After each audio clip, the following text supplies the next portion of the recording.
folks, when we look at setting up camps, we can look at going to the extreme and bringing in motorhomes and trailers and that sort of thing. And if you've got the ability to do so, then why not? It's all about camp comfort as well as having the ability to access everything quite easily rather than having to carry around totes and that sort of thing. On the other hand, if it's a last minute trip, you want to get out there, get to the field, maybe you got a call about a hot tip, well, something as simple like this is all you need to do. Now if we look at what we've done, we've created an actual shelter between these two vehicles. We've used a full-size tarp supported by a special compression rod in the center, using the table as the actual support for that rod, and we've got rope on each side of the vehicles that's supporting the tarp itself.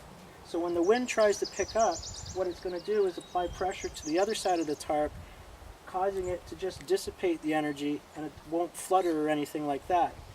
It's a real simple design, but all you have to do is use your head and think about it. What are you trying to accomplish? So here, we've got the ability to pull this flap down if it's raining really hard. Here we've got the ability with this compression rod to raise or lower the tarp.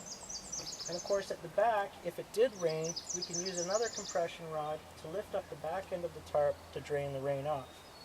This is nice because it also protects the vehicles, keeps them cold because that's where we're sleeping. There's nothing worse than waking up in a warm vehicle. It's the greenhouse effect. And the other thing that it does is keep us basically protected in the way of privacy. If someone happens to be coming by or wants to look in or whatever, the tarp's covering the vehicles, and we've been afforded a little bit more privacy. It also provides protection from bugs, and the reason why is because right now we can light one of these mosquito coils and it goes up into the roof area and it doesn't drain out right away, and it creates like a cloud, like almost like a force field to keep the bugs out of this shelter. So for the cost of a $25 tarp and a bit of rope and just maneuvering your vehicles in such a way, you end up with quite an adequate shelter.